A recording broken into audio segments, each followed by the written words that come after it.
कड़ी सुरक्षा व्यवस्था के बीच अपने माता पिता चरण कौर और बलकौर सिंह के साथ शनिवार को पहली बार गोल्डन टेम्पल में मत्था टेकने पहुंचे दिवंगत सिद्धू मूसेवाला के नवजात छोटे भाई, जिन्हें प्यार से छोटा सिद्धू या छोटा मूसेवाला कहा जाता है। इस मौके पर बेहद भावुक दिख रहे सिद्धू मूसेवाला के पिता बलकौर सिंह ने कहा कि जीवन की शुरुआत गुरु के घर से होती है, इसलिए मैंने सोचा कि छोटे सिद्धू को गुरु घर ले जाकर गुरुओं का आशीर्वाद लेना चाहिए। गुरु महाराज के आशीर्वाद ने ही छोटे सिद्धू के रूप में मेरे बड़े बेटे दिवंगत सिद्धू मूसेवाला को एक बार फिर जिंदा किया है। नवजात बच्चे को गुरुओं का आशीर्वाद दिलाने और परिवार की सुख शांति के लिए अपनी पत्नी चरण कौर और अपने बेटे छोटे सिद्धू के साथ मैं गुरु घर में अरदास करने आया हूँ, ताकि मेरे बड़े बेटे दिवंगत सिद्धू मूसेवाला को न्याय मिल सके। बता दें कि साल 2022 में 29 मई को लोकप्रिय सिंगर सिद्धू मूसेवाला की एक साजिश के तहत पंजाब में गोली मारकर हत्या कर दी गई थी। इस हत्याकांड में लॉरेंस बिश्नोई गैंग के एक गैंगस्टर गोल्डी बराड़ का नाम सामने आया था। सिद्धू मूसेवाला अपने माता पिता की इकलौती संतान थे। उनकी हत्या के बाद से माता पिता के लिए जिंदगी के मायने ही बदल गए थे।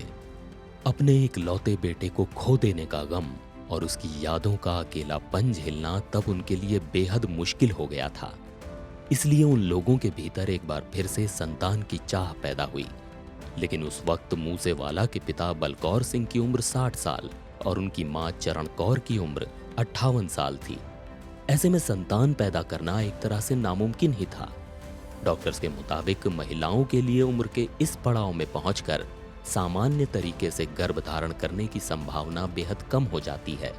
लेकिन अपनी इच्छा शक्ति और आईवीएफ तकनीक के जरिए सिद्धू मूसेवाला की मां चरण कौर ने 17 मार्च 2024 को 58 साल की उम्र में अपने छोटे बेटे को जन्म देकर सबको हैरत में डाल दिया था। किसी चमत्कार की कहानी जैसी इस खबर को सुनकर सिद्धू मूसेवाला के चाहने वालों की खुशी का ठिकाना नहीं था। फैंस ने कहा कि लौट आया सिद्धू, लौट आया मूसेवाला।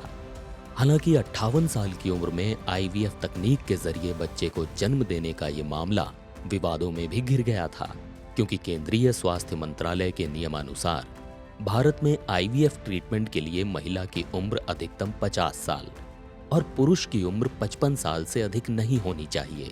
इसलिए केंद्रीय स्वास्थ्य मंत्रालय ने इस मामले को गैर कानूनी मानते हुए जांच का आदेश दिया था।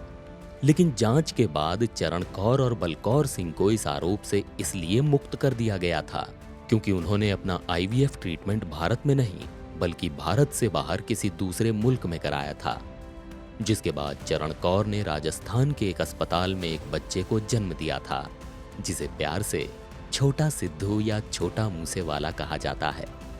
वहीं छोटा मूसेवाला अब लगभग 2 महीने के हो गए हैं, जिन्हें लेकर उनके माता पिता शनिवार को अमृतसर के गोल्डन टेम्पल पहुंचे, जहां छोटे सिद्धू ने गुरु घर में मत्था टेककर गुरुओं का आशीर्वाद लिया।